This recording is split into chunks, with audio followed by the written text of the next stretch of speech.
Gauranga, Gauranga, Hare Krishna, Krishna Krishna, Hare Hare, Hare Ram, Ram Ram. Jaya Radhe, Jaya Krishna, Jaya Vrindavan. Jaya Radhe, Jaya Krishna, Jaya Vrindavan. Jaya Radhe, Jaya Krishna, Jaya Vrindavana. Jaya Radhe, Jaya Krishna, Jaya Vrindavana. Shri Govinda Gopi Nada Madana Mohara. Shri Govinda Gopi Nada Shama Kunda Radha Kunda Giri Govardhana Shama Kunda Radha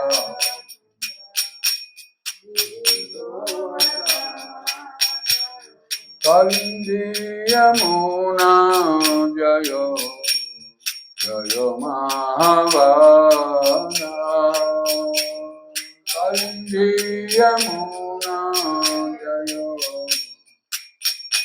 Mahavana Keshigata Vanshi Vadasakanana Keshigata Vanshi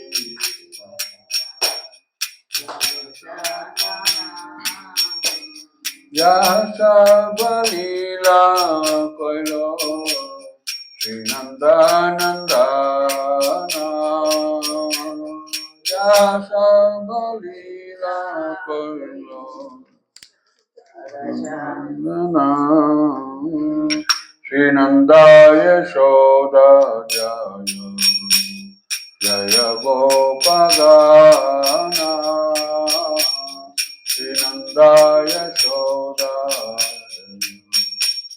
Jaya Gopagana Yabai Yopi Shri Damadi Jaya Jaya Venuvaksadana Shri Damadi Jaya Jaya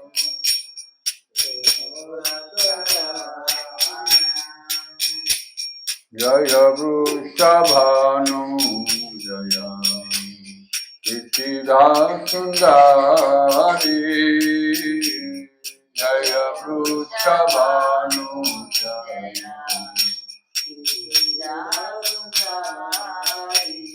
Jaya Purnamasi Jaya Aviranagari Jaya Purnamasi Jaya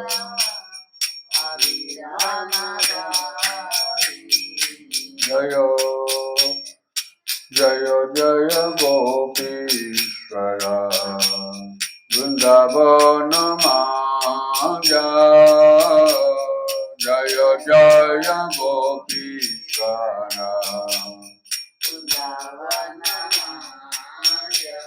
Jaya Jaya Krishna Saka Vartudvijaranya Jaya Jaya Krishna Saka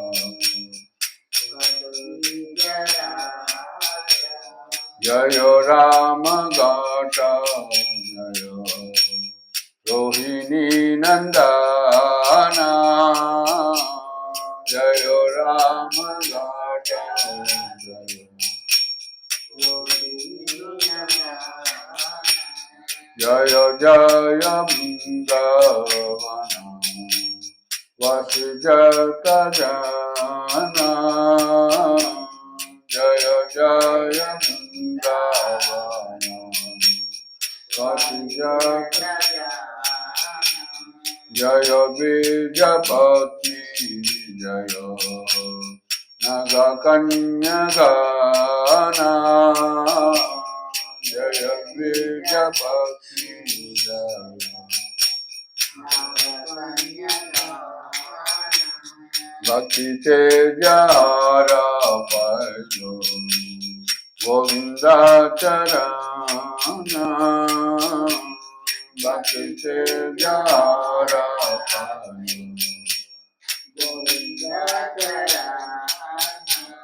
Shri Rasa Mandala Jaya Jaya Radha Shama Jaya Samandala Jaya Jaya Radha Jaya Jaya Rasa Lila Sarva Manorama Jaya Jaya Rasa Lila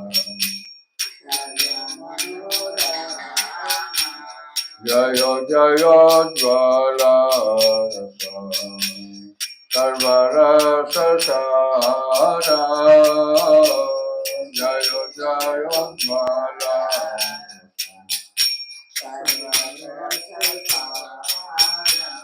Parakiya Bhavija Bhakti Se Prachara Parakiya Bhavija Brajete Prachara Vijanavapada Koriyasmarana Vijanavapada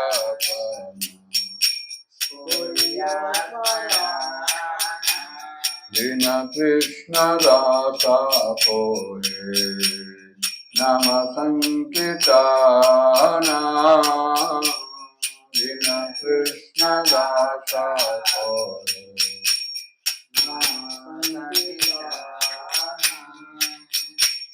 Jayo Radhe Jayo Krishna Jaya Vrindavan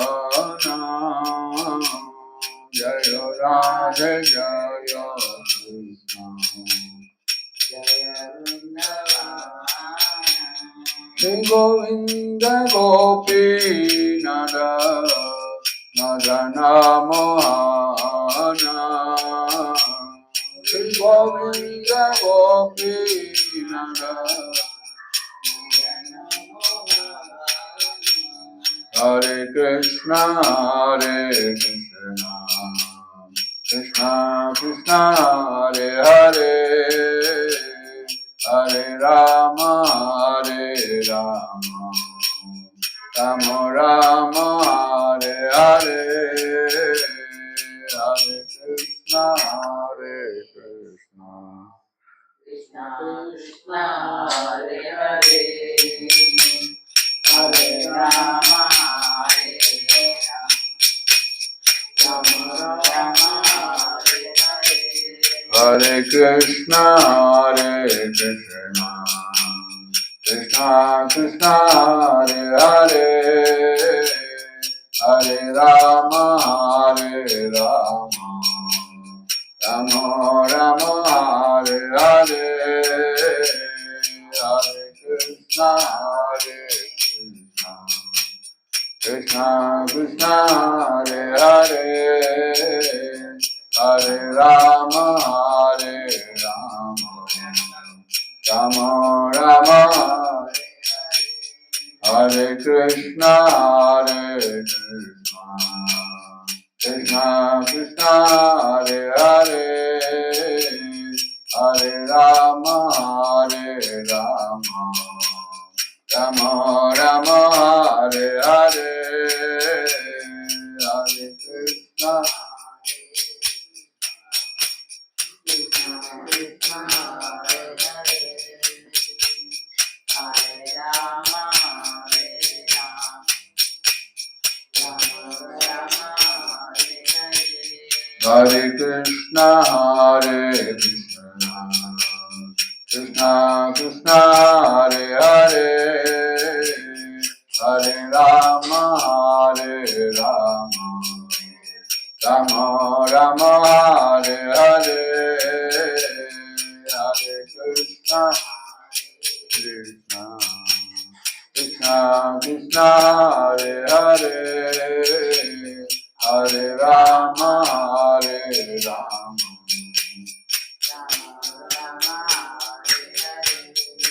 Jaya Radhe Jaya Krishna Jaya Vrindavan Shri Govinda Gopinath Madana Mohan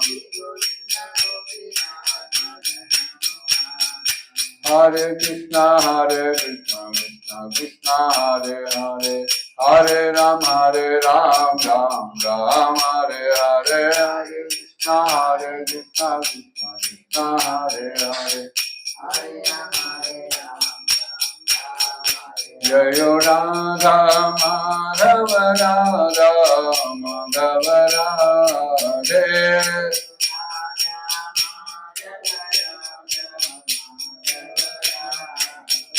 Jaya Gauranita Gauranita Gauranita Jaya Gauranita Jaya Gauranita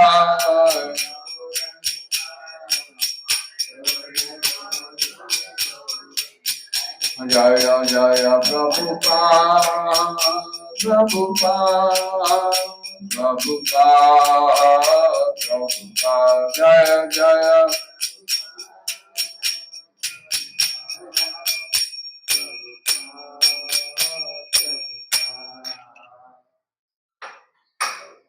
Shri Shri Radha Madhava Bhagwan ki jai. Gaur Brahman. So Srimad Bhagavatam. Om Namo Bhagavate Vasudevaya. Om Namo Bhagavate Vasudevaya. Om Namo Bhagavate Vasudevaya. Narayanam Namaskrutyam Naram Chaiva Narottamam Devim Saraswatim Vyasam Tato Jayam Mudirahe Nashtaprayeshu Abhadreshu Nityam Bhagavata Sevaya Bhagavate Uttama Sloke Bhaktir Bhavati Nastake Krishnaya Vasudevaya Devaki Nandanaya Cha Nanda Gopa Kumaraya Govindaya Namo Namaha. Reading from Srimad Bhagavatam, first canto, 12th chapter, text number 14. 1-12-14 ఒకటో స్కందము 12వ అధ్యాయము. అధ్యాయం పేరు పరీక్షిత్ మహారాజు జననము. 14వ శ్లోకం ఈరోజు.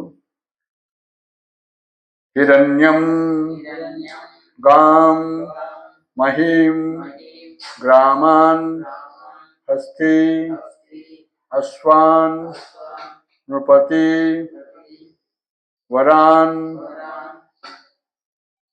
ప్రాధాత్ సుఅన్నం చ విప్రేభ్యః ప్రజాతీర్థే స తీర్థవేత్. హిరణ్యం గాం మహీం గ్రామాన్ హిరణ్యం గాం మహీం గ్రామాన్ హస్త్యాశ్వాన్నపతిర్వారాన్ హస్తాశ్వానృపతివరాన్ ప్రధాన్ వరాన్ హస్తాశ్వనృపతివరాన్ హస్తాశ్వానృపతివరాన్ प्रादात् स्वन्नं च विप्रेभ्यः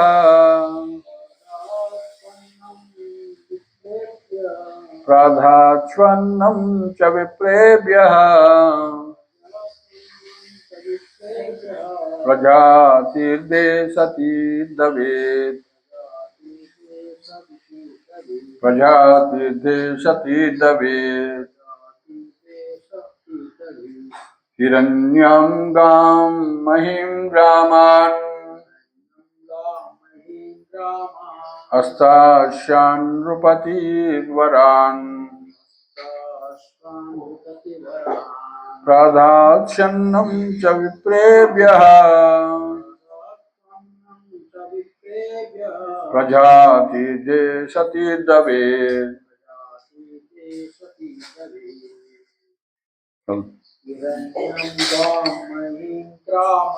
हिरण्यं गां महिं ग्रामान्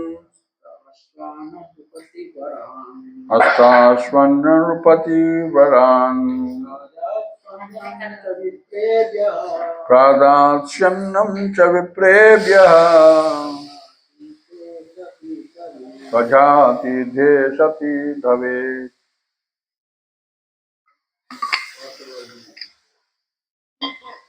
प्रतिपदार्थ तात्पर्य भाष्यमुలు శ్రీల ప్రభుపాద ద్వారా జగద్గురు శ్రీల ప్రభుపాదకి జయ. హిరణ్యం బంగారము, గాం గోవులు, మహీం భూమి, గ్రామాన్ గ్రామములు, హస్తి ఏనుగులు, అశ్వాన్ గుర్రములు, నృపతి రాజు, వరాన్ వరములను, ప్రాధాత్ దానముగా వసగును, సు అన్నం చక్కని ధాన్యమును, చ మరియు విప్రేభ్య బ్రాహ్మణులకు, ప్రజాతీర్థే పుత్రుని జన్మ సందర్భమున వసిగడి దాన సమయమున, సహ అతడు, తీర్థవిత్ ఎక్కడ ఎప్పుడు ఏ విధంగా దానము వసగవలెనో తెలిసినవాడు. తాత్పర్యము శ్రీల ప్రభుపాద ద్వారా జగద్గురు శ్రీల ప్రభుపాదకి జయ. ఎక్కడ ఎప్పుడు ఏ విధంగా దానమును వసగవలెనో ఎరిగినట్టు ధర్మరాజు ఆ విధంగా పుత్రుడు ఉదయించినంతటా బంగారమును, భూమిని, గ్రామాలను, గజాలను, అశ్వాలను, మంచి ధాన్యమును బ్రాహ్మణులకు దానము వసగను. చెప్పండి. ఎప్పుడు ఎక్కడ ఏ విధంగా దానము వసగవలెనో ఎరిగినట్టి ధర్మరాజు ఆ విధంగా పుత్రుడు ఉదయించినంతటా బంగారమును, భూమిని, గ్రామములను, గజములను, అశ్వములను, మంచి ధాన్యమును బ్రాహ్మణులకు దానముగా వసగను. భాష. కేవలము బ్రాహ్మణులు, సన్యాసులే గృహస్థుల నుండి దానమును స్వీకరించుటకు అర్హులై ఉన్నారు. మానవుల ముఖ్య అవసర విషయమున అత్యున్నత సేవ వనరించేది వారైనందున బ్రాహ్మణులకు అన్ని రకములైన సంస్కార కర్మలయందు ముఖ్యంగా జన్మము, వివాహము, మరణ సమయమునందు దానముగా ధనము వసగబడుచుండు. బంగారము, భూమి, గ్రామాలు, అశ్వాలు, గజములు, వంటకు అవసరమైన సకల ఆహార పదార్థాలతో సహా ఆహార ధాన్యముల రూపమున దానమును అతి ఘనముగా ఉండును. అనగా వాస్తవ దృష్టిలో బ్రాహ్మణులు పేదవారు కారు. పైగా ధనము, భూమి, గ్రామాలు, అశ్వములు, గజములు మరియు తగినంత ధాన్యమును పుష్కలముగా కలిగి ఉన్నందున తమ కొరకై ఏదియును అర్జించవలసిన అవసరము వారికి లేకుండెను. తత్కారణమున వారందరూ కేవలము సంఘ శ్రేయస్సు కొరకే పూర్తిగా అంకితమయ్యేటి వారు. ఎచ్చట ఏ విధంగా దానము చేయవలనో ధర్మరాజు చక్కగా ఎరిగి ఉన్నందున తీర్థవిత్ అను పదము ఇచ్చట ప్రాధాన్యంగా సంతరించుకున్నది. దానం అనేది ఎప్పుడునూ ఫలరహితము కానీ గుడ్డిది కానీ కాదు. ఆధ్యాత్మిక వికాసము కారణమున దానమును స్వీకరించుటకు యోగ్యత కలిగిన వారికే దానము వసగవలనని శాస్త్రములు తెలుపుతున్నవి. దరిద్ర నారాయణుడు భగవానుడి ఎడ అప్రమాణికుల అపార్థ భావన ఎప్పుడునూ దానధ్యేయముగా శాస్త్రమందు పేర్కొనబడలేదు. అదేనుగాక దరిద్రుడైన వాడు అశ్వములు గజములు భూమి గ్రామముల రూపమున ఔదార్యపూర్ణ దానమును గ్రహించుటకు సమర్థుడు కాజాలడు. సారాంశమేమనగా మేధాసంపన్నులైన జనులు, భగవత్ సేవలో ప్రత్యేకంగా నియుక్తులైనటువంటి బ్రాహ్మణులు దేహపర చింత లేకుండా చక్కగా పోషించబడిరి. రాజు మరియు ఇతర గృహస్థులందరూ వారి సౌఖ్యములన్నింటినీ ఆనందంతో కావించి ఉండిరి. తల్లితో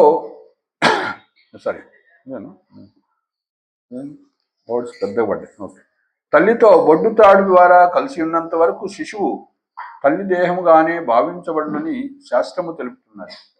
కానీ ఆ త్రాడును తెంపబడి శిశువు తల్లి నుండి వేరుపరచబడినంతనే జాతకర్మ అనేది శుద్ధి కార్యము నిర్వహించబడును. లోకపాలకులు వంశపితరులు కొత్తగా జన్మించిన సంతానమును వీక్షించుటకు అర్జంతులు. లోకపాలకులు వంశపితరులు కొత్తగా జన్మించిన సంతానమును వీక్షించుటకు అర్జంతులు. కనుకనే సంఘపు ఆధ్యాత్మిక పురోగతికై యోగ్యులైన వాళ్లకు లాభదాయకముగా ధనమును వసగుటకు అటువంటి సందర్భము తగిన సమయముగా అంగీకరించబడి ఉన్నది. రిపిటేషన్. లోకపాలకులు వంశపితరులు కొత్తగా జన్మించిన సంతానమును వీక్షించుటకు అర్జంతురు. కనుకనే సంఘపు ఆధ్యాత్మిక పురోగతికై యోగ్యులైన వాళ్లకు లాభదాయకముగా ధనమును వసగుటకు అటువంటి సందర్భము తగిన సమయముగా అంగీకరించబడి ఉన్నది.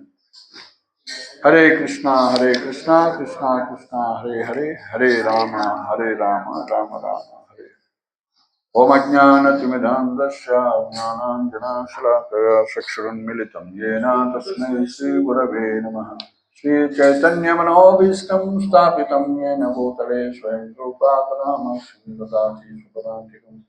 వందేహం శ్రీగురుం శ్రీయుతపదకమలం శ్రీగురుం వైష్ణవాంశ శ్రీరూపం సాధుజాతం సకన రఘునాథాన్వితం తం సజీవం సాద్వైతం సావధూతం పరిజనసహితం కృష్ణ చైతన్యదేవం శ్రీరాధా కృష్ణపాదాన్ సహగణ లలితా శ్రీవిశాఖాంతాంశ. హే కృష్ణ కరుణా సింధో దీనబంధో జగత్పతే గోపేశ గోపికా కాంత రాధాకాంత నమోస్తుతే. తప్త కంచన గౌరాంగీ రాజే బృందావనేశ్వరి వృషభానుసుతే దేవి ప్రణమామి హరిప్రియే. వాంఛాకల్పతరుభ్యశ్చ కృపా సింధోభ్యైవ చ పతితానాం పావనేభ్యో వైష్ణవేభ్యో నమో నమః. నమావం విష్ణుపాదాయ కృష్ణప్రేష్ఠాయ భూతలే శ్రీమతే భక్తివేదాంత స్వామితి నామినే. నమస్తే సారస్వతే దేవి గౌరవాణి ప్రచారిణి నిర్విశేష శూన్యవాది పాశ్చాత్య దేశతారిణి. जय श्री कृष्ण चैतन्य प्रभु नित्यानंद श्री अद्वैत गदाधर शिवासादि गौर भक्तवृंद. हरे कृष्णा कृष्ण कृष्ण हरे हरे, हरे राम राम राम हरे हरे. हरे कृष्णा कृष्ण कृष्ण हरे हरे, हरे राम राम राम हरे हरे. हरे कृष्णा कृष्ण कृष्ण हरे हरे, हरे राम राम राम हरे हरे. आजानुलंबित भुजौ कनकावदातौ संकीर्तनैकपितरौ कमलायताक्षौ विश्वम्भरो द्विजवरो युगधर्मपालौ वंदे जगत्प्रियकरौ करुणावतारौ. मूकं करोति वाचालं पंगुं लंघयते गिरिं यत्कृपातामहं वन्दे श्रीगुरुं दीनतारणं परमानन्दमाधवं శ్రీచైతన్యేశ్వరం. హరే కృష్ణ. మనం 12వ అధ్యాయంలో పరీక్షిత్ మహారాజు యొక్క జననం గురించి తెలుసుకుంటూ, మరి ఆ యొక్క భారతదేశంలో చూసినట్లయితే కుటుంబంలో సంతానం కలిగినప్పుడు, ముఖ్యంగా మగబిడ్డ కలిగినప్పుడు ఎంతో ఉత్సాహంగా వాళ్ళు సెలబ్రేషన్స్ చేసుకుంటారు. దానిలో భాగంగా ఇక్కడ ముఖ్యంగా ధర్మరాజు అన్ని తెలిసినవాడు కాబట్టి, అన్ని ధర్మాలు తెలిసినవాడు కాబట్టి అనేక దాన ధర్మాలు చేస్తున్నారన్నమాట. ఆ యొక్క శుభ సందర్భంలో పుత్రుడు అంటే మనవడు పుట్టాడు. సో అర్జునుడి యొక్క కొడుకు అభిమన్యుడు, అభిమన్యుడి యొక్క కొడుకు ఈ పరీక్షిత్ మహారాజు అన్నమాట. అంటే వాళ్ళకి ఇక మనోడు కొడుకు అయినా వాళ్ళు ఎవరు లేరు కాబట్టి ఇతర కొడుకుతో ఇక్కడ చెప్పారు, కొడుకుగా చెప్పారు.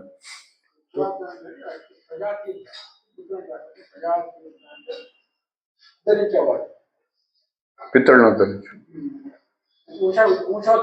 వంశోద్ధారం.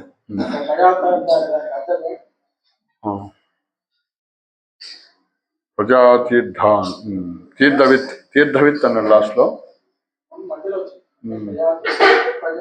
ప్రజాతీర్థేశ తీర్థవిత్. ప్రజాతీర్థ అంటే ప్రజాతీర్థ అంటే పుత్రుని జన్మ సందర్భమున వసిగేటి దాన సమయమున అని అర్థం.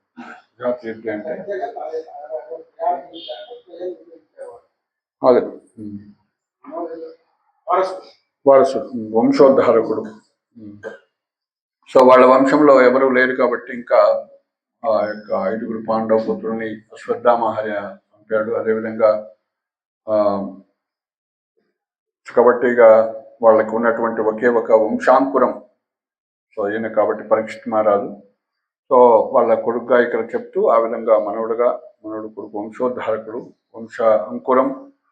సో ఆయన అన్ని కూడా ముఖ్య నిన్న చూసాం మనం ఏ విధంగా అయితే వాళ్ళ కృపాచార్యుడు ఏ విధంగా వాళ్ళందరినీ కూడా గైడ్ చేస్తూ ఉన్నారో, వాళ్ళ రాజ్యం మొత్తం శాంతను మహారాజు నుంచి తర్వాత వాళ్ళ పుత్రులు అదేవిధంగా పాండవులకు కూడా కృపాచార్యులు ఉన్నారు.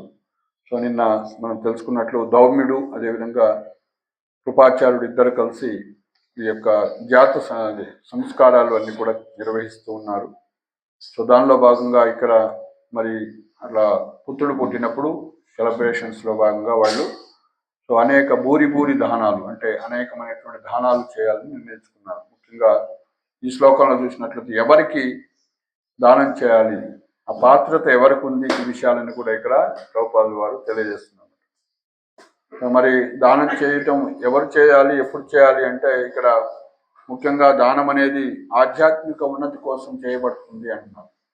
మరి ఆ దానం తీసుకునేటువంటి వ్యక్తి ఎవరై ఉండాలి అంటే ఇక్కడ ప్రభుపాదులు చెప్తున్నారు, ఎవరైతే ఈ సమాజంలో ఆధ్యాత్మిక ఉన్నతికి సమాజం కోసం పనిచేస్తున్నారో, ఆధ్యాత్మికంగా ఎదగటం కోసం వాళ్ళకు దానం ఇవ్వటం వల్ల వాళ్ళు అభివృద్ధి చెందుతారు. ముఖ్యంగా ఇక్కడ ఏం చెప్పారు, బ్రాహ్మణులు అదేవిధంగా సన్యాసులు వీళ్ళంతా కూడా సో సమాజంలో ప్రజలందరూ కూడా సో ఆధ్యాత్మికంగా ఎదగాలని వాళ్ళు పాటుపడుతూ ఉంటారు అన్నమాట, కాంట్రిబ్యూషన్ చేస్తుంటారు. ఏంటి మరి ఆధ్యాత్మికంగా ఎదగటం అంటే వర్ణాశ్రమ విధానంలో బ్రాహ్మణ క్షత్రియ వైశ్య శూద్ర బ్రహ్మచారి గృహస్థ వానప్రస్థ సన్యాసి యొక్క 4 ఆశ్రమాలు, 4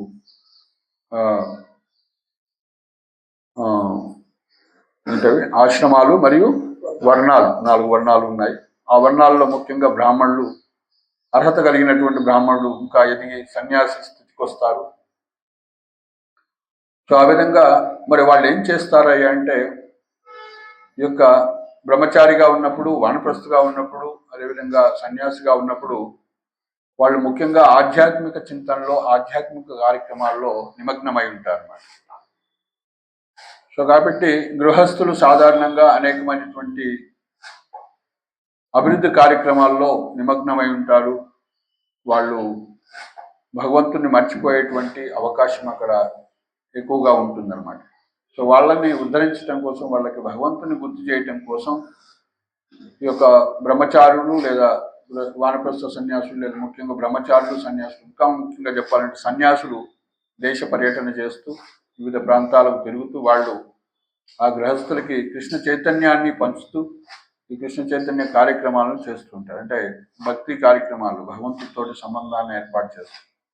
సో దానిలో భాగంగా ఇక్కడ సంస్కారాల్లో భాగంగా సో మరి ఎవరికి దానం ఇవ్వాలి అంటే బ్రాహ్మణుడికి, సద్బ్రాహ్మణుడికి అని చెప్పారు, లేదా సన్యాసికి అని చెప్పారు. మరి ఎవరయ్యా సద్బ్రాహ్మణుడు అంటే శాస్త్రాలు చెప్తున్నారు, బ్రహ్మజానాతీతి బ్రాహ్మణ, ఎవరైతే శరీరం కాదు ఆత్మని తెలుసుకుంటారో, ఆత్మతో పాటు పరమాత్మని తెలుసుకుంటారో, ప్రతి జీవి కూడా పరమాత్మ యొక్క సేవకుడని, ఆ భగవంతుడి యొక్క సేవకుడని, ఆ భగవంతుడి యొక్క సేవలో జీవుల్ని వినియోగిస్తారో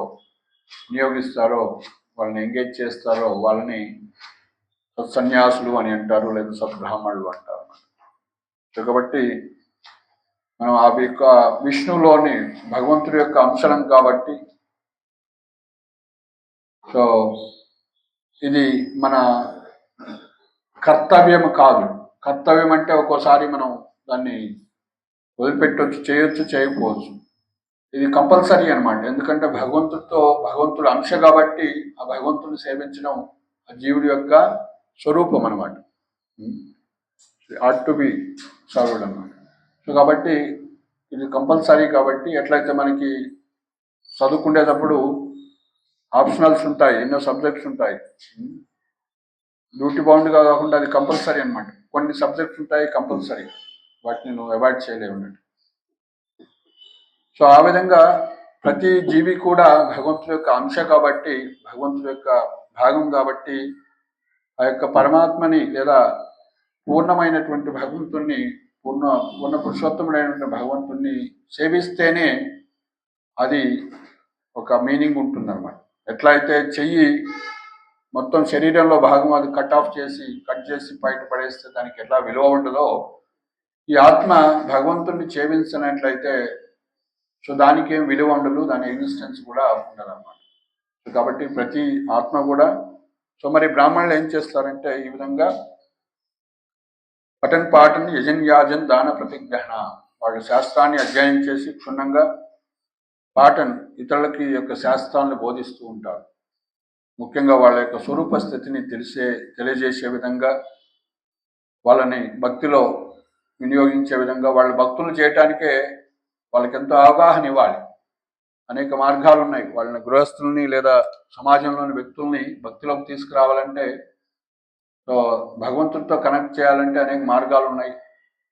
జ్ఞాన మార్గం ఉంది, యోగ మార్గం ఉంది, భక్తి మార్గం కూడా ఉంది అన్నమాట. సో ఆ విధంగా మరి జ్ఞాన మార్గాన్ని వాళ్ళు స్వీకరించినట్లయితే, ముఖ్యంగా ఈ కలియుగంలో అది అంత సులువైనటువంటి మార్గం కాదు. అందరూ హిమాలయాలకి అడవులకు వెళ్ళి ధ్యానాలు చేయలేరు. జ్ఞాన మార్గము అంటే సో ఎంతో తపస్సు చేసినా కూడా ఆ జ్ఞాన మార్గంలో కూడా త్రిగుణాలకి అతీతంగా ఉండదు ఆ జ్ఞాన మార్గం. కాబట్టి అది త్రిగుణాతీతం కాదు. కాబట్టి జ్ఞాన మార్గాన్ని పాటిస్తున్నా కూడా మనము పాక్షికంగానే భగవంతుని తెలుసుకోగలుగుతాం. బ్రహ్మజ్యోతి వరకు బ్రహ్మజ్యోతిలో కలవటం కానీ బ్రహ్మజ్యోతిని తెలుసుకోవటం వరకు మాత్రమే చేయగలుగుతాం. కొన్ని సంపూర్ణంగా ఎందుకు మరి ఆ జ్ఞాన మార్గాన్ని అనుసరిస్తున్నా, యోగ మార్గాన్ని అనుసరిస్తున్నా సరే అవి ఇండిపెండెంట్గా ఫలితాన్ని ఇచ్చేటువంటి శక్తి వాటికి లేవన్నమాట. ఎందుకంటే త్రిగుణాతీతం కాబవి. ఒక భక్తి మాత్రమే త్రిగుణాతీతమైంది కాబట్టి సో ఈ యొక్క జ్ఞాన మార్గంలో ఉన్నా సరే, యోగ మార్గంలో ఉన్నా సరే, లేశ మాత్రమైనా సరే, కొద్దిగా అయినా సరే భక్తిని చేయాల్సి వస్తుంది వాళ్ళు. సో కాబట్టి ఇవన్నీ కూడా వాళ్ళకి ఎప్పుడైతే ఎక్స్ప్లెయిన్ చేస్తామో వాళ్ళు అర్థం చేసుకుంటారో, జ్ఞాన మార్గం కన్నా సులభమైనటువంటి, సరళమైనటువంటి, పరిపూర్ణమైనటువంటి మార్గము భక్తి మార్గం అని వాళ్ళు ఎప్పుడైతే అర్థం చేసుకుంటారో, సో ఆ విధంగా భక్తి మార్గాన్ని స్వీకరించినట్లయితే ఈ జ్ఞాన మార్గాన్ని అనుసరిస్తే ఏ ఫలితం వస్తుందో, బ్రహ్మజ్యోతిలో ఐక్యం కావటం, యోగ మార్గంలో పయనించినట్లయితే ఏ విధంగా పరమాత్మ సాక్షాత్కారం అవుతుందో, అవి రెండు కూడా భక్తి మార్గం ద్వారా పొందగలుగుతాము అని వాళ్ళకి ఎప్పుడైతే అర్థమవుతుందో అప్పుడు వాళ్ళు ఈ యొక్క శ్రద్ధతోటి భక్తి మార్గాన్ని స్వీకరిస్తారు. సో ఈ విధంగా బ్రాహ్మణులు అంటే వాళ్ళు ఆత్మతత్వము, పరమాత్మతత్వము, భగవతత్వం అన్ని కూడా ఎక్స్ప్లెయిన్ చేస్తూ వాళ్ళు అధ్యయనం చేస్తూ ఇతరులకు బోధిస్తారు. పాఠన్ తర్వాత యాజన్. సో మరి తెలుసుకున్నంత మాత్రాన, జ్ఞానం వచ్చినంత మాత్రాన అది సంపూర్ణం కాలేదు, దానిలో ఇంకా ఎదగాల్సి ఉంటుంది. కాబట్టి యాజన్ అంటే యజ్ఞాలు చేయాలి. ముఖ్యంగా ఏం చేయాలంటే కలియుగంలో ఇక్కడ మనం చూస్తున్న పాంచరాత్రిక విధిలో నిన్నటి శ్లోకంలో పొరపాట్లో ప్రభుపాద రాస్తున్నారు. వైదిక విధానము, అదేవిధంగా పాంచరాత్రిక విధానం ఇచ్చారు. కలియుగంలో ముఖ్యంగా పాంచరాత్రిక విధానాన్ని తెలియజేశారు అన్నమాట. ఎందుకంటే వైదిక సంస్కారము, వైదిక పద్ధతిని పాటించడం కలియుగంలో చాలా కష్టం. వేదాల ద్వారా, మంత్ర పఠనం ద్వారా. ఎందుకంటే సమర్థమైనటువంటి మంత్రపఠనం చేసేటువంటి బ్రాహ్మణులు లేరు కాబట్టి. కానీ పంచరాత్రి విధిలో అర్చా మార్గంలో అది సులువైనటువంటిది. భగవంతుని అర్చించవచ్చు, పూజించవచ్చు, నామ సంకీర్తన చేయవచ్చు, శ్రవణ కీర్తన, అది నవవిధ భక్తులు చేయవచ్చు అన్నమాట. అర్చనా మార్గం. సో విష్ణుని సేవించవచ్చు ఆ విధంగా. సో కాబట్టి ఈ విధంగా అర్చన, యజన్ అంటే యజన అంటే భగవంతుని పూజించడం. మరి ఎవరు పూజిస్తారు, ఎవరు అర్హులయ్యా ఈ యొక్క భగవంతుని పూజించడానికంటే ద్విజులందరూ కూడా అర్హులు. ద్విజులు అంటే బ్రాహ్మణ క్షత్రియ వైశ్యులందరూ కూడా. ద్వి అంటే రెండో జన్మ పొందిన వాళ్ళు, ద్విజ అంటాము. సో వాళ్ళకి ఉపనయనము అనేది ఇస్తారు. ఉప అంటే నియర్ టు ద లార్డ్. ఉప అంటే దగ్గర, భగవంతుడి దగ్గరగా చేసేటువంటి మంత్రాలను ఇస్తారు, గాయత్రి మంత్రాలను. సో కాబట్టి ఈ ఉపనయనం ఎవరైతే పొందారో వాళ్ళు ద్విజులు అంటారు. సో వాళ్ళు భగవంతుణ్ణి పూజించడానికి అర్హులు అవుతారు అన్నమాట. యజన్ తర్వాత ఆ యొక్క ఎవరైతే దాంట్లో కూడా ఎక్స్పర్ట్స్ అవుతారో ఆ యొక్క పూజలో సిద్ధాంతంలో, వాళ్ళు యాజన్ ఇతరులకు బోధిస్తారు అన్నమాట. ముఖ్యంగా బ్రాహ్మణులు క్షత్రియులు ఇతరులకి బోధిస్తూ ఉంటారు అన్నమాట.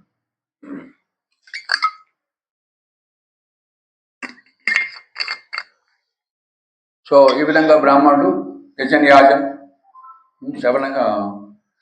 పఠన్ పాఠన్ యజన్ యాజన్. తర్వాత దాన ప్రతిగ్రహణ. దానము అంటే దానాన్ని ఇతరులకు దానం ఇవ్వటం అనమాట. ప్రతిగ్రహణ అంటే స్వీకరించడం.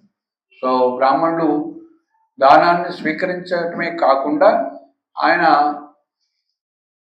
తనకు కావలసినంత ఉంచుకొని మిగతాదంతా కూడా ప్రతిరోజు దానం చేస్తూ ఉంటాడు. అదే బ్రాహ్మణుడు యొక్క స్వభావం అనమాట, లక్షణం మనం చూస్తాం. అందుకే దేవాలయాలకు వెళ్ళినప్పుడు బ్రాహ్మణులు కండలు పెట్టుకొని ఉంటారు అనమాట. వాళ్ళు ఆత్మని అర్థం చేసుకుంటారు కాబట్టి సింపుల్గా ఉంటారు. సో సరళంగా ఉంటారు. ఈ భౌతిక విషయాలు ముఖ్యంగా వాళ్ళు ఏదో ఒకటి ఇస్తూనే ఉంటారు ఇతరులకి. చరణామృతము, ప్రసాదము ఏదన్నా కావచ్చు. సో ఎందుకు అంటే వాళ్ళు ఈ భౌతిక విషయాలలో శరీరం, కండ్లు వీటి గురించి వాళ్ళకి ఆలోచన ఉంటుంది. మనం శరీరమే కాదు అని వాళ్ళకి అవగాహన అవుతుంది. కాబట్టి ఈ శరీరాన్ని పోషించాల్సిన ఎక్కువ అంటే అవసరానికన్నా కూడా ఎక్కువ వాళ్ళు ఉంచుకోరన్నమాట. తినటం కానీ, యుక్త ఆహార, యుక్త విహారం ఇవన్నీ కూడా వాళ్ళు సాధన చేస్తూ ఉంటారు. కాబట్టి ఎంతో సింపుల్గా సరళంగా ఉంటారు బ్రాహ్మణులు అంటే. సో కాబట్టి అలాంటి వాళ్ళు శ్రీల భక్తి సిద్ధాంత సరస్వతి ఠాకూర్ చెప్తారన్నమాట. సో ఈరోజు 1,00,000 రూపాయలు వచ్చినట్లయితే ఆ 1,00,000 రూపాయలు ఈరోజు భగవంతుడి యొక్క సేవలో వినియోగిస్తారు. మరి రేపు మళ్ళీ డబ్బులు లేవు కదా, బ్యాంకులో వేసుకొని దాచిపెట్టుకుందాము, రేపు మరి భగవంతుడు ఇస్తారో లేదో అనేటువంటి సందేహం లేకుండా వాళ్ళు. సో బ్రాహ్మణుడు అలాంటి లక్షణాలు కలిగి ఉంటారు. భక్తి సిద్ధాంత సరస్వతి ఠాకూర్ ఈ యొక్క లక్షణాలు శుద్ధమైనటువంటి బ్రాహ్మణుడు, నెక్స్ట్గా బ్రహ్మచారి, అదేవిధంగా ఉన్నత స్థితికి వెళ్ళి సన్యాసి, భూస్వామి అయ్యారు. సో మనం ఇట్లా ఆచార్యుల యొక్క ఆచరణలో మనం చూడవచ్చు. సో బ్రాహ్మణులు ఇంకా చాణక్య పండితులు మనం చూస్తాము. ఇలాంటి తపస్య, సమాజం కోసం ఏ విధంగా సేవ చేశారు, సమాజానికి మార్గదర్శకత్వం ఇచ్చారు. అట్లే మనకి విదురుడు నీతిలో చూస్తాము. అదేవిధంగా ముఖ్యంగా చాణక్య పండితులు, అదేవిధంగా తెనాలి రామకృష్ణ, వీళ్ళందరూ కూడా వాళ్ళు మంచి సమాజానికి మార్గదర్శకత్వం చేసి సమాజాన్ని ఉద్ధరించాలనేటువంటి ఉద్దేశంతో ఎన్నో లీలలు వాళ్ళ యొక్క కథల్లో మనం వింటామనంటే వాళ్ళ యొక్క జీవితంలో నుంచి. వాటి నుంచి మనం ఇన్స్పిరేషన్ పొందవచ్చు అన్నమాట. సో ఆ విధంగా పఠన్ పాఠన్ యజన్ యాజన్ దాన ప్రతిగ్రహణ. ఈ విధంగా బ్రాహ్మణుడు నిత్యము సమాజాన్ని బాగు చేయటం కోసం, సమాజాన్ని ఉద్ధరించడం కోసం, సమాజానికి మార్గదర్శకత్వం చేస్తూ ఉంటాడు. సో ఆ విధంగా బ్రాహ్మణుడు, అదేవిధంగా ఇంకా ఉన్నత స్థితిలో ఆ బ్రాహ్మణుడు సన్యాసిగా అయినప్పుడు సమాజాన్ని ఒక మంచి మార్గంలో, ముఖ్యంగా విష్ణుడిని పూజించే విధంగా, ఉన్నత లక్ష్యం మనం ఈ లోకాల్లో ఉండటం కోసం కాదు ఇక్కడికి వచ్చింది. ఇది దుఃఖాలయం, ఇది మత్స్యలోకము అంటామన్నమాట. భగవంతుడే దీనికి ఒక టైటిల్ పెట్టాడనమాట. సో ఎట్లయితే రైల్వే స్టేషన్ అంటుందో, పుస్తకాలయం అంటుందో, వస్త్రాలయం అంటుందో, దీనికి ఒక పేరిచ్చారు భగవంతుడు. ఆ బ్రహ్మ భవనాల్లో ఒక పునరావృతం మాము పేర్చే పునర్జన్మ దుఃఖాలయం అశాశ్వతం అంటుంది. ఇది అశాశ్వతమైనటువంటి లోకం. అదేవిధంగా దుఃఖ ఆలయము, దుఃఖాలతో కూడుకొని ఉంది. సో ఈ విధంగా ఈ దుఃఖాలయాన్ని మెరుగుపరచడానికి మనం అతిగా ప్రయత్నించాల్సిన అవసరం లేదన్నమాట. సో కాబట్టి సన్యాసి ఏం చేస్తారు అంటే, ఆనంద ఆలయం అనేటువంటి భగవంతుని లోకమైనటువంటి ఆధ్యాత్మిక జగత్తు అయినటువంటి పరధామం పరంధామం అయినటువంటి